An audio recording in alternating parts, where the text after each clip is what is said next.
Və siz də sinqin orqanizmimiz üçün nə qədər vacib olduğunu bilirdinizmi? Ortalama hesabla bədənimizdə gündə sinqə olan ehtiyac xanımlarda 8-9, kişilərdə 11-12, hamilə və südverən xanımlarda 11-13, uşaqlarda isə yaşa görə 2-8 mq olur. Öz gündəlik qidalarımızda sinqi nələrdən alırıq? Ət məhsulları, süd məhsulları, dəniz və balıq məhsulları, paxlallar, taxıllar, ən önəmlisi isə yenə sinqidə əlavəsi olan sink kapsulundan.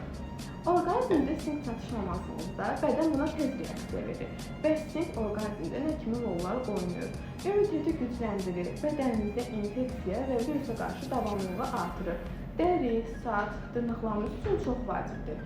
Dəri xəstəliklərinin qarşısını alır, saç tökülməsini azaldır. Yaraların sürətlə sağalmasına köməklik göstərir. Hormonal balansı tənzimləyir. Uşaqlarda böyümə və inkişaf üçün çox vacibdir. Sink bədənimizdə gündəlik saxlanılmadığı üçün gündəlik sink olan ehtiyac vacibdir. Nəticəsini isə yalnız istifadə edənlər bilər. Əgər siz də bu kimi problemlərdən əziyyət çəkirsinizsə, mənimlə əlaqə saxlaya bilərsiniz.